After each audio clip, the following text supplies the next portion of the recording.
Fala, leitores da Bíblia. Bem, eu achei que o vídeo de ontem foi muito longo e eu realmente não pretendo fazer vídeos tão longos, mas de fato Romanos capítulo 8 é extremamente rico, assim como toda a Escritura, mas alguns capítulos em especial acabam chamando mais a nossa atenção, então talvez por isso eu me estendi tanto.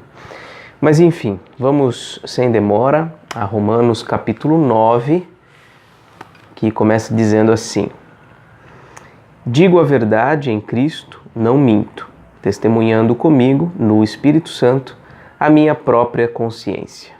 Tenho grande tristeza e incessante dor no coração, porque eu mesmo desejaria ser anátema, separado de Cristo, por amor de meus irmãos, meus compatriotas segundo a carne. São israelitas, pertence-lhes a adoção e também a glória, as alianças, a legislação, o culto e as promessas. Deles são também os patriarcas e também deles descende o Cristo segundo a carne, o qual é sobre todos, Deus bendito, para todos sempre. Amém. Então, nessa primeira parte do capítulo 9, o apóstolo Paulo demonstra sua tristeza e dor no coração por ver que os seus compatriotas, os judeus, os israelitas, eles não, como nação, não receberam a Jesus Cristo. Versículo 6. E não pensemos que a palavra de Deus haja falhado, porque nem todos os de Israel são de fato israelitas, nem por serem descendentes de Abraão são todos seus filhos, mas em Israel será chamada a tua descendência. Isto é, estes filhos de Deus não são propriamente os da carne, mas devem ser considerados como descendência os filhos da promessa. Porque a palavra da promessa é esta: por este tempo virei e Sara terá um filho. E não ela somente, mas também Rebeca, ao conceber de um só, Isaque, nosso pai. E ainda não eram os gêmeos nascidos, nem tinham praticado o bem ou o mal, para que o propósito de Deus, quanto à eleição, prevalecesse, não por obras, mas por aquele que chama. Já fora dito a ela: o mais velho será servo do mais moço. Como está escrito: amei Jacó, porém me aborreci de Esaú.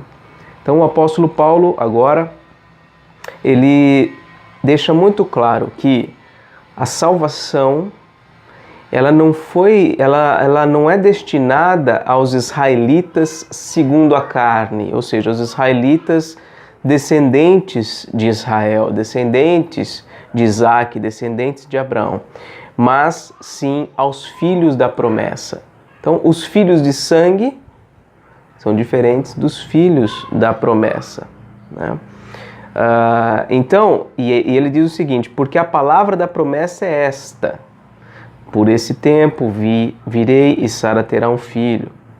Então o que ele está dizendo é que aqueles que criam na promessa de Deus, criam no cumprimento dos propósitos de Deus, estes são os israelitas de fato.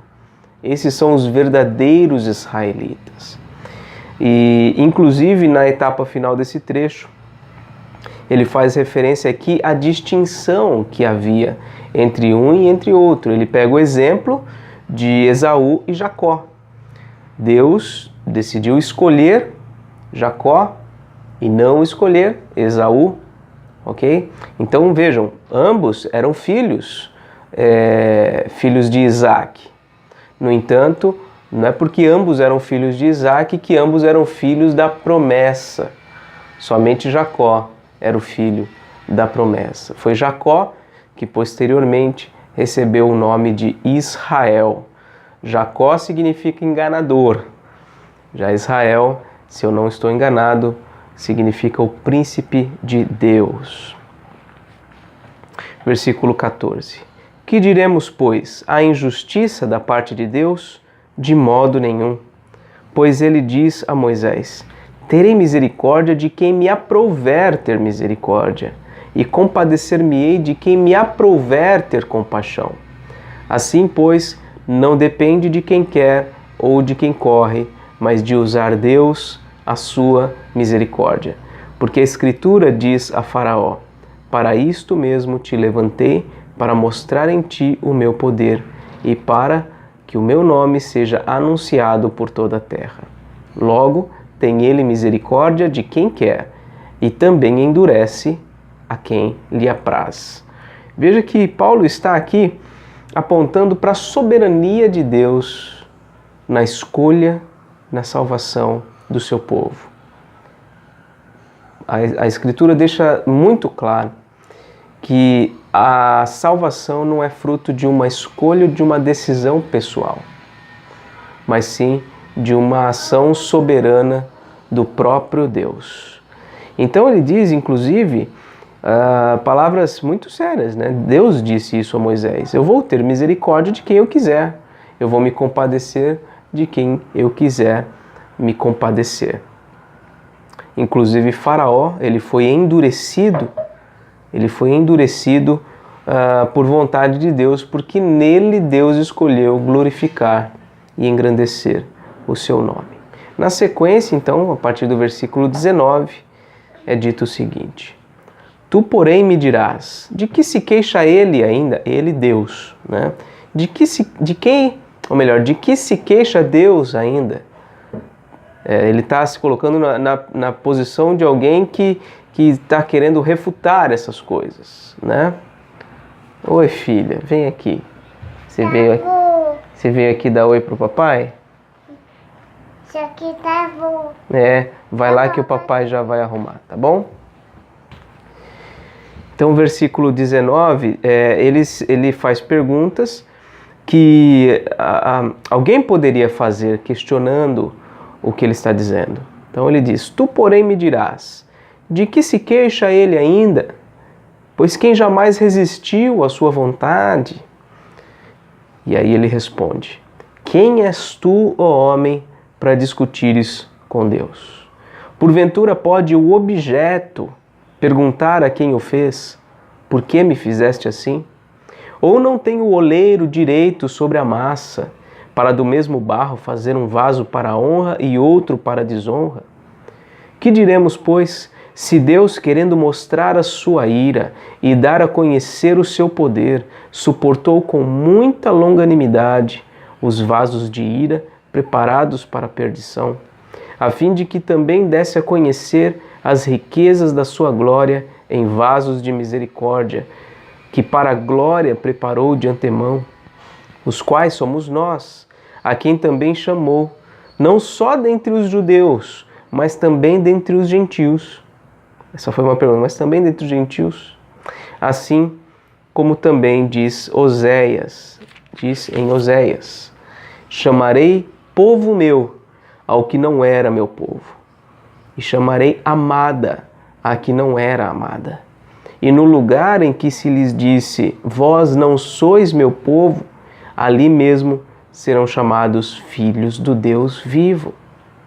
Mas relativamente a Israel, dele clama Isaías: ainda que o número dos filhos de Israel seja como a areia do mar, o remanescente é que será salvo, porque o Senhor cumprirá a sua palavra sobre a terra, cabalmente e em breve. Como Isaías já disse: se o Senhor dos exércitos não nos tivesse deixado descendência, ter-nos-íamos tornado como Sodoma e semelhantes a Gomorra. Então o apóstolo Paulo está apontando novamente para a questão da soberania de Deus na salvação, e ele está dizendo que o homem não deve questionar os planos de Deus, porque ele não tem direito. Ele é como um vaso de barro que não pode questionar o que o seu oleiro, ou aquele que o produz, está fazendo. Porque o oleiro tem direito de fazer com um barro um vaso para honra e um vaso para desonra. Ele é quem faz essa escolha. Ele é quem toma essa decisão. E Então ele se refere a isso. Deus nos preparou de antemão para demonstrar em nós a sua misericórdia, assim como preparou outros para mostrar a sua ira e dar a conhecer o seu poder. São vasos preparados para a perdição. Então Deus escolheu quem era improvável, né? Pessoas que eram improváveis dentro do contexto da salvação. Olha, chamei povo meu quem não era meu povo, chamei de amada quem não era amada. Ele diz: vocês são meu povo, vocês serão chamados filhos de Deus. Então, embora Deus tenha se revelado de modo muito especial ao povo de Israel, a salvação não está circunscrita ao Israel étnico.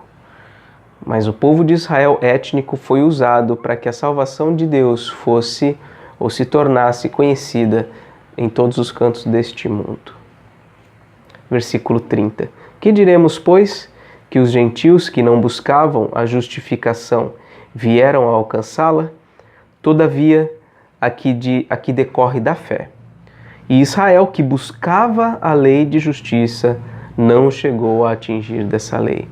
Só recapitulando aqui o 30 e o 31, ele está dizendo o seguinte: Israel, que buscava a justificação pela lei, não conseguiu. E os gentios que não buscavam nada, conseguiram a justificação por meio da fé. 32. Por quê? Por quê? Porque não decorreu da fé, e sim como que das obras. O que ele está dizendo é que o povo de Israel não alcançou a justificação. Por quê? Porque eles não creram. Eles buscaram como que por meio das obras, por meio da obediência, por meio das cerimônias, por meio das realizações do povo. Isso não é capaz de justificar ninguém. Tropeçaram na pedra de tropeço, como está escrito: eis que ponho em Sião uma pedra de tropeço e rocha de escândalo, e aquele que nela crê não será confundido. Ora, que pedra é esta? A pedra de tropeço de Israel, que se tornou para nós a pedra angular desse edifício que está sendo construído, é Jesus Cristo. Jesus se tornou a pedra de tropeço, a rocha de escândalo para o povo de Israel, porque eles não creram. Mas para os gentios que creram no Senhor Jesus Cristo, não só gentios, mas dentre o povo de Israel também, os que creram, os que confiaram, os que se apropriaram do sacrifício de Jesus, para eles, Jesus é a pedra angular, é a pedra principal, aquela que dá base, sustentação e direção para todo esse edifício que é o povo de Deus, que é o reino de Deus, que é a igreja. Bem, este capítulo 9 é extremamente rico. Eu creio que em poucos segundos é difícil, mas eu tenho que me conter aqui nas leituras, porque não são pregações, não são sermões, são apenas reflexões. O objetivo inicial era simplesmente fazer a leitura. Depois eu comecei fazendo alguns comentários e eu já comecei praticamente a pregar. Então eu preciso dar alguns passos atrás para que vocês não se cansem do lado desse lado, e eu também possa dar continuidade a esse trabalho. Eu gostaria de lembrar o seguinte: é muito importante que você frequente uma igreja bíblica que prioriza a pregação das Escrituras Sagradas. Então, eu sou pastor em uma igreja e priorizo a pregação e exponho as Escrituras, procuro expor as Escrituras com fidelidade toda semana nos cultos. Então, não se contente com o que você encontra na internet, porque a internet não substitui a comunhão e a participação como membro de uma igreja, a audição das Escrituras, da exposição das Escrituras no culto público. Então eu não quero substituir isso para você. Eu acho que eu estaria falhando no meu trabalho aqui. Agora, o que eu puder fazer para despertar em você o desejo de congregar, de estar numa igreja e de beber da pregação bíblica, isso eu vou fazer. É isso que eu quero fazer, tá bom? Inclusive, se você é de Praia Grande, do litoral aqui de São Paulo, na cidade de Praia Grande, eu deixo o meu convite para conhecer a Congregação Presbiteriana Oceã. Inclusive, na descrição desse vídeo tem o site da nossa congregação, que faz parte da Igreja Presbiteriana do Brasil. Preciso deixar bem claro, porque tem tantas linhas, né, denominacionais, mas enfim, o meu propósito é essencialmente ler a Bíblia com você e dar algumas explicações, facilitar o seu tempo de meditação com Deus, na palavra de Deus, ok? Que Deus te abençoe e até amanhã, se Deus quiser.